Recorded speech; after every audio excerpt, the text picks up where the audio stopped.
exactly 1 minute, but we're live on YouTube.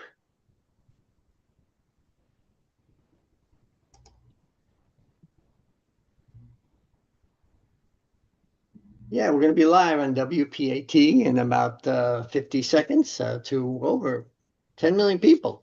And live on my YouTube account, YouTube at The UnderDog Report. Please share it with your audience. And we have about 5 minutes. We'll talk from you to the beginning to about, well, I don't know, about 4:10, something like that. Because we're going to start here in about 20 seconds. And then I'll give you an introduction and we'll take it from there. Sounds good. So let's get going. I got 9 seconds.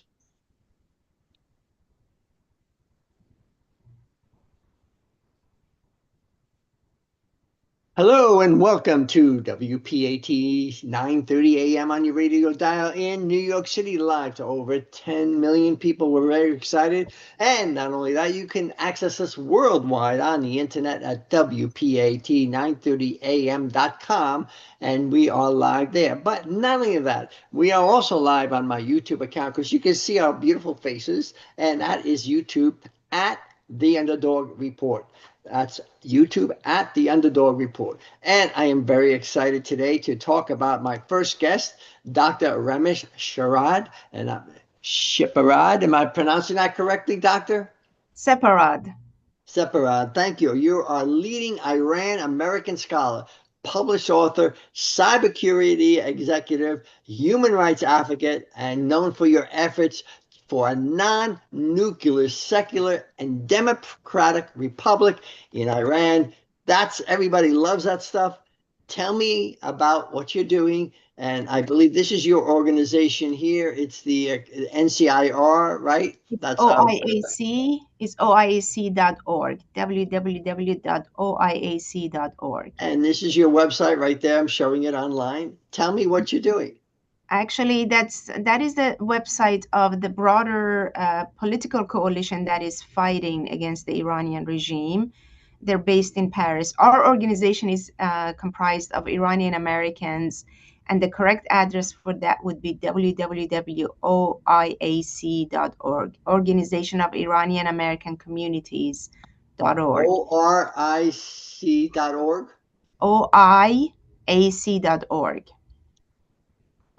So you asked about what we've been doing. Obviously, we continue to campaign on the issues of human rights. There has been a significant escalation of executions in Iran. So far, there's been more than 1,600 executions in the from last August to where we stand today. So our campaign is Wait. going. One more time. How many executions? 1,600, Gary. It's Oh my unreal. goodness. It's unreal, and it includes men, women, and juvenile executions Why as are they well. executing people? These are the people that are protesting against the regime. These are the people that are challenging this regime at its core. These are the people that are standing up for the very things that you just mentioned earlier, which is a non-nuclear secular republic, Iran. So I think our And focus. this is your website, right? This is our website, and thank you for pulling that up.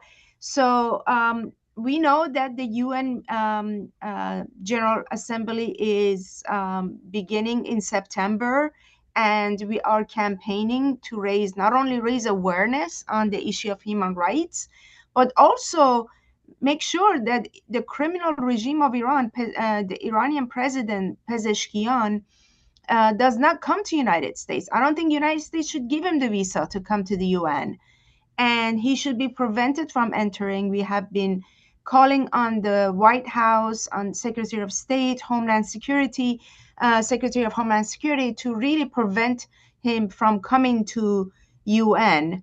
And of course, on the side, we will continue to have our campaign starting on September 17th until September 24th.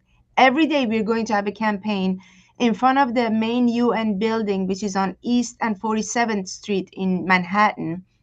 And we call on everybody to join us. There's going to be rallies, protests, exhibitions, But the main day is on Tuesday, the 23rd of September September. 23rd. Yes. September 23rd, on Tuesday at 9:30 a.m. Everyone should join us. We look forward to having not just Iranian American voices, but every voice that stands for democracy, every voice that stands for human rights, and every voice that stands in support of the Iranian people's call for a regime change that comes from within Iran, not a regime change that comes through missile attacks or other means. Yeah, Uh, you're not talking about a coup. You're not talking about guns and violence being funded from externally. You're talking about the people of Iran want to speak up. And I believe that President Trump has tweeted on Truth Social his support for a nuclear-free Iran. So that's good news. That is exactly it. The Iranian people have been calling for a long time, for more than 4 decades, to bring this regime down, and they have paid the price, heavy price, with their lives and with their blood, and they continue to pay for that price. Very similar to what we had in this country through American Revolution. If you go back to the statements by George Washington that the tree of liberty, tree of freedom, is actually fed and watered with the blood of the freedom fighters. So this is what's happening inside Iran too. So what we say and what we call on, especially the New Yorkers, in September, join us on September 23rd and How September do they join? 24th. How do they join you? How? Come to the street, join us on East 47th Street across from the United Nations. Go to the The United Nations, the 23rd. What time of day? Join us at 9 a.m. The rally starts exactly at 10. We will have speakers, we will have live messages that is not only going to send the message inside the UN, but also send the message to the people inside of Iran who are going to be seeing us via satellite. What is your hopeful outcome for this meeting on the 23rd? Well, first and foremost, my hopeful outcome is that the Iranian president, whose hand is in the blood of those 1,600 executions that's taken place in the last 12 months, is not allowed to enter the United States.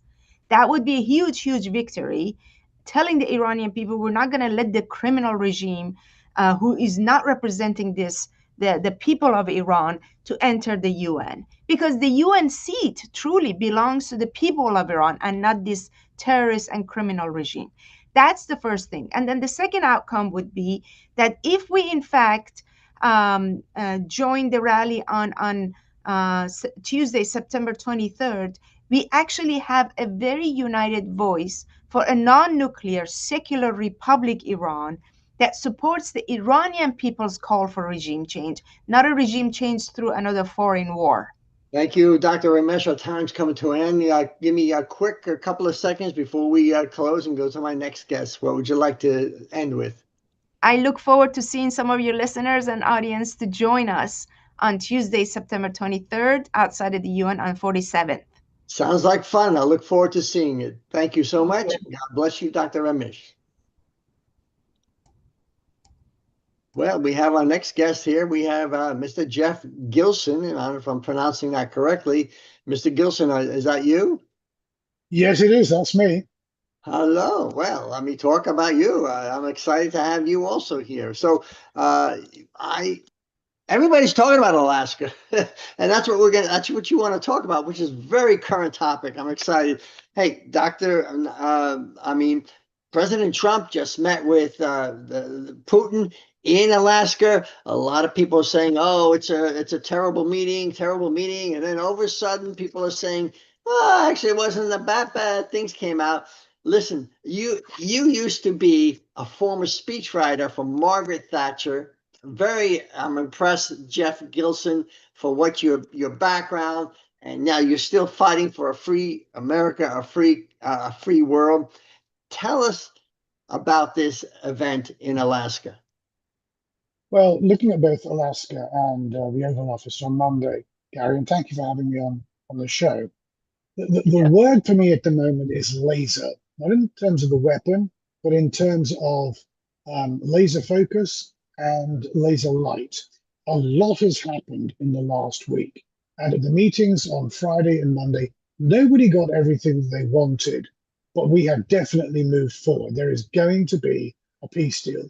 Putin on Friday, he wanted Trump to agree a deal with him that would then be imposed on Zelensky. He didn't get that. He got an understanding, but the details have yet to be worked out.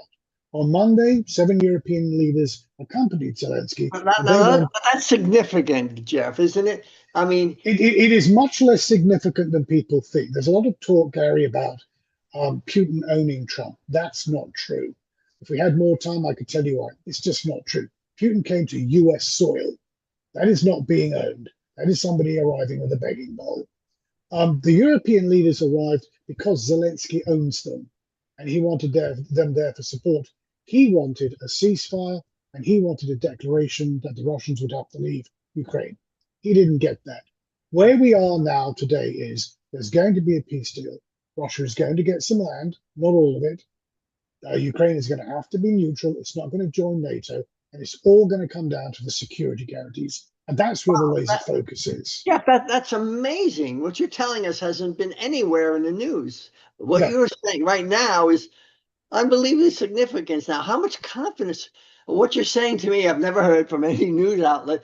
How much confidence do you have that this is really happening with your expertise? I think this is really happening. Putin is not in as strong a position as people think he is.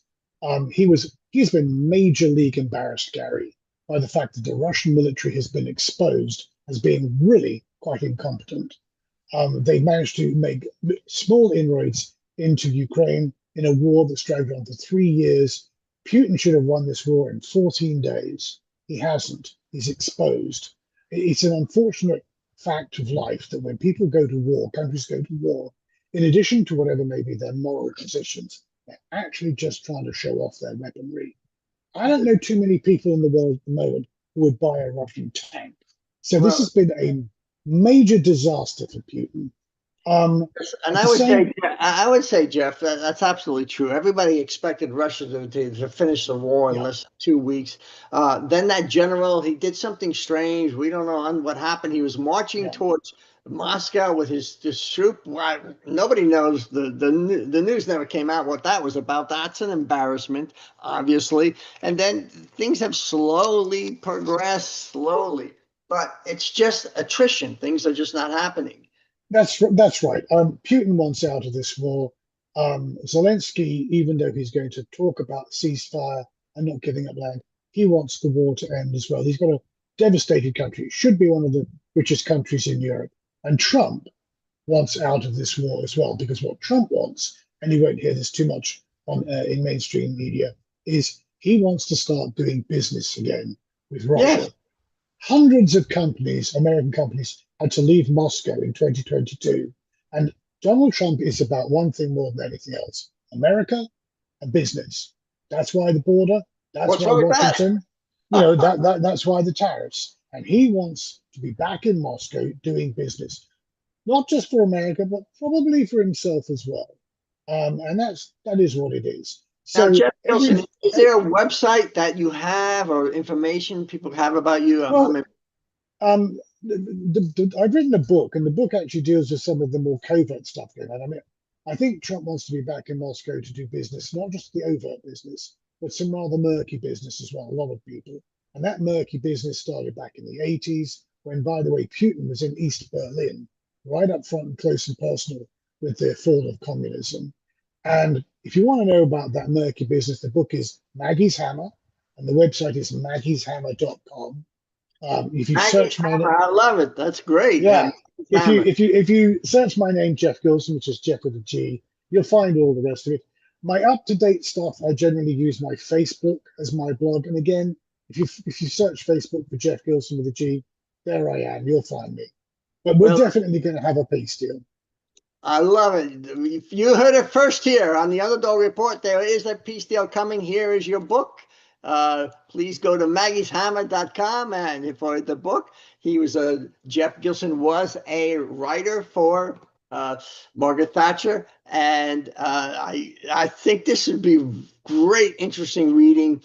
Geoff, we're going to go off to my next guest. Please let me know And please finish with anything else that you want to say.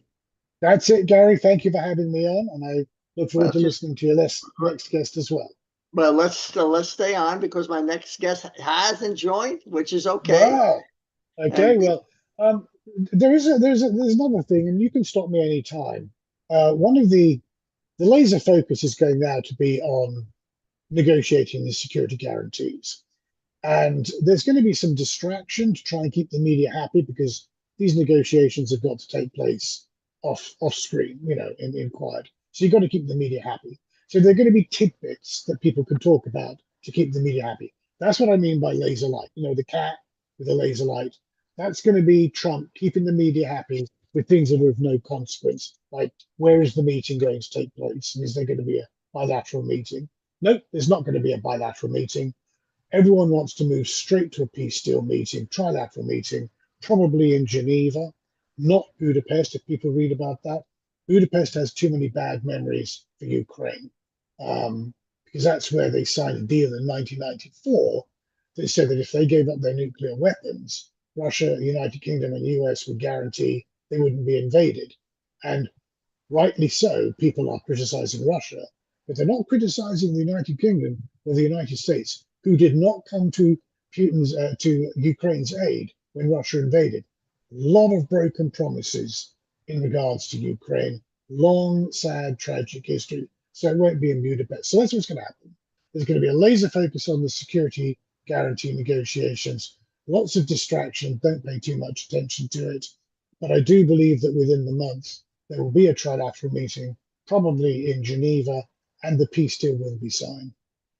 well, Geoff, I want to write an article specifically on this issue that there is breaking news. There will be a peace deal.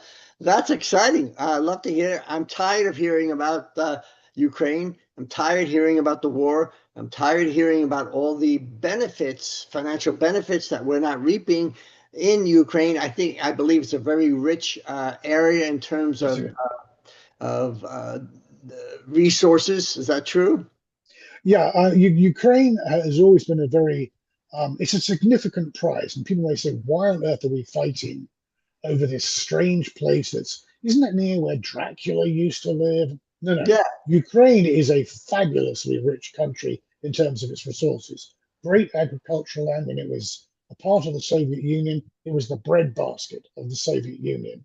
Oh, Huge, really? huge industry that it had in the past. Again, it was the Soviet Union's main industrial center.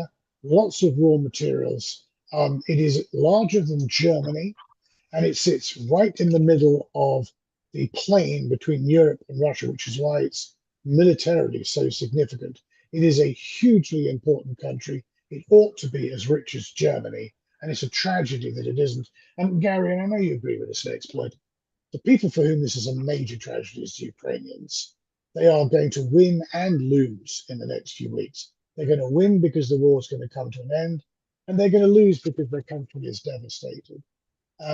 But they will pull back. They are tough people. I don't know if you've ever heard of the Cossacks. If you've ever seen those Russian Of dances course, with the yes, of course. Cossack. Well, the Cossacks came from Ukraine.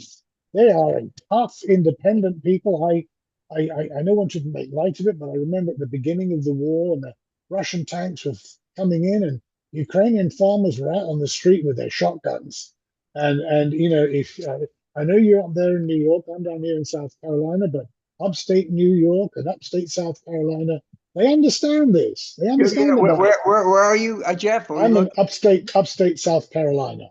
Okay, great, So wonderful. those folks know about people coming into their county, their territory, who Well, aren't welcome. my guest has joined. Give me the 15 seconds to close. Well, once again, thank you for having me on, Gary. There's going to be a peace deal. Trump wants to start doing a business again in Moscow, overt business and some covert business. If you want to know about the covert business, buy the book Maggie's Hammer. And thank you for Maggie's having me on. Hammer, buy the book, and I'm going to contact you. We're going to write an article. God bless Great. you. Thank you, Thank you. Geoff. You have And a with great joining Mark Jones, he should be here. He's asking to start his video. Thank you, Mark.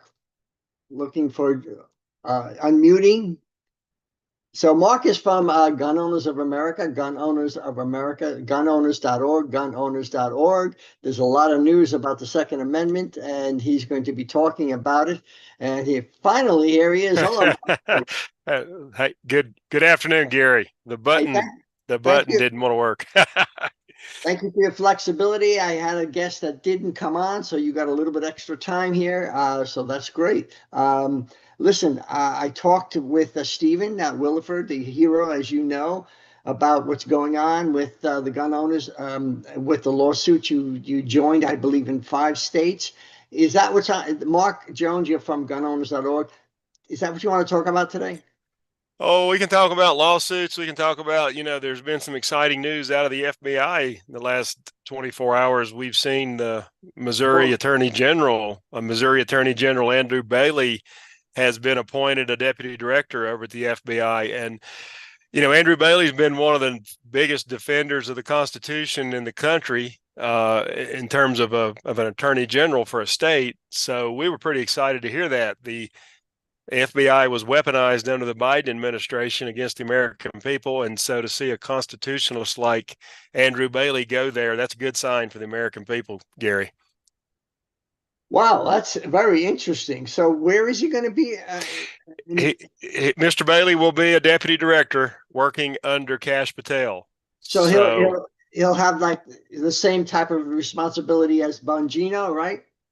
Apparently, I think they're being very similar roles. I don't know exactly what responsibilities the director is going to give those two gentlemen, but as a deputy director of the FBI, hopefully he can use his legal knowledge and his constitutional background to protect our rights and go after criminals. That's what the FBI is supposed to do, and it's not what they did under the Biden administration all the time. Not at all. And if you can get Mr. Kash Patel to please influence the Senate and the Senate Majority Leader to change or get rid of the parliamentary, that would be a great. That would be a great move. Now, for our audience, what that means is a parliamentary is a Democratic person that's been appointed in 2013 that has the power to change any bill that has been approved by Congress and approved by Senate to go in and I want to make these changes.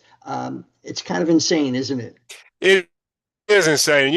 The Senate Majority Leader, John Thune, who is a Republican, can fire that parliamentarian. So really, this is one of those cases where the Republicans are responsible for her actions, and they kind of give her a wink and a nod and let her stay in place. And the American people should be asking why, because the majority can fire that person. I just hope the Republicans aren't saying, well, we don't like this particular thing, but we'll let this Democratic person be the fall person for it, but really they don't support it. I just hope that's not the case. It does make you wonder, Gary, because in the big, beautiful bill, the parliamentarian was allowed to strip out a lot of provisions, some we talked about on your show related to guns, pro-guns. There was also other things that had nothing to do with firearms that the parliamentarian stripped out. And it makes you wonder why the Republicans put up with a person that's been there since 2012 when Obama was halfway through his 8 years. I mean, it's really it makes you scratch your head and makes you wonder about how deep and wide is the Washington swamp.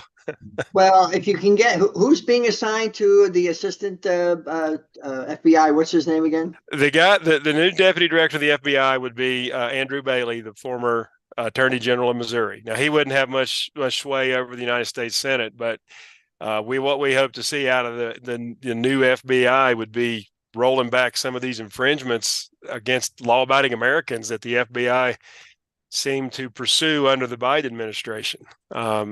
That's helpful. That's helpful. Of course, he doesn't have any sway, but the more people that talk about this parliamentary, the more pressure we put on. And no one's ever heard of it before. And it was a blip on the news and it's disappeared. You're right. I would guess that the vast majority of Americans never heard of the parliamentarian even before the big, beautiful bill. And it's amazing that 100 senators who were the most powerful legislators in the world allow that person to have that kind of power to strip things out of their legislation. It just boggles the mind. But the bottom line is they can fire her. The majority, and it happens to be Republicans right now, can fire that person. So why don't they fire her? It's unbelievable. It's unbelievable. We're very excited about this guy coming into the FBI. Hopefully, there's still some vestiges of the Biden regime in the FBI. They're still doing some unusual things, aren't they? Yeah, it's something I think the American people are starting to learn about, Gary, is the bureaucracy of the federal government is so massive. Presidents come and go, as do members of Congress, but sometimes these bureaucrats stay around for 30 or 40 years, and changing things can be really hard in our nation's government. And I hope that the president and the people he's put in elected or appointed positions are going to work really hard to make major changes wherever they can. Because obviously we had problems during the Biden years that infringed on our rights and the rights of law-abiding people. Well, that's true, and I believe some people were recently let go because of their participation in the Russian scandal, which was a fake thing. So I believe some people I think it was like 13 people were let go from DOJ or the FBI. I'm not quite sure which one. That's good news. From my perspective, it's not enough. We need more of that. We need more. If people are trying to do a coup, do treason against a sitting president, there should be some repercussions for that. Oh, absolutely. Our government, they're supposed to follow the law and they're supposed to work for the American people. And when you find out that some of these people don't do that, and it's just a threat to our republic. And there has to be accountability, or the next, we're going to see it happen again in the future, especially if we have another Democrat president. So Trump and the people he's put in office have got to work fast to make changes in Washington in the short time they've got. Now, here's your website. Anything you want me to point out? Anything specific today? Well, I tell you, your listeners can go there to gunowners.org and they can read all about different legislative battles, different court battles. There's other court cases going on across the country that are, we're working all across America to protect, the Second Amendment rights of law-abiding people. So whether it's a state level issue, federal, or court issue, there's information there about it. And I see you found the announcement about the Attorney General. Now, that's when he spoke at our conference over a week ago. That was before he was appointed. Andrew Bailey was just appointed in the last 24 hours. So, but anyway, that's good news. It's a signal that Trump is listening and looking for leaders who will stand up for constitutional rights. No, that's fantastic. We slowly but surely. It always seems like our side works slowly and the other side works swiftly. Doesn't it seem that way? It sure does. The left seems to you have to admire their tenacity and their. Hey Mark, I'm sorry, I got to interrupt. I'm gonna keep you on my YouTube, but we're done here online on WPAT 9:30 a.m. So now our time is off. We're off the air, but we're still on at YouTube at the UnderDog Report. You're so interesting that I forgot the time. Well, thank you, Gary. One thing that us on the right, us constitutionalists, could probably learn from the left is their tenacity. Though when they're in power, they make changes swiftly. They're not good changes, but they do go for the throat, so to speak, with Obamacare and things like that. But when Republicans are in control, we seem to be much slower to act. And I think part of that is because we have a lot of pretend Republicans in office. But, we got to demand more from our Republican officials when they have the opportunity to make positive changes. Thank you so much. I appreciate it. Good day. Go to gunowners.org.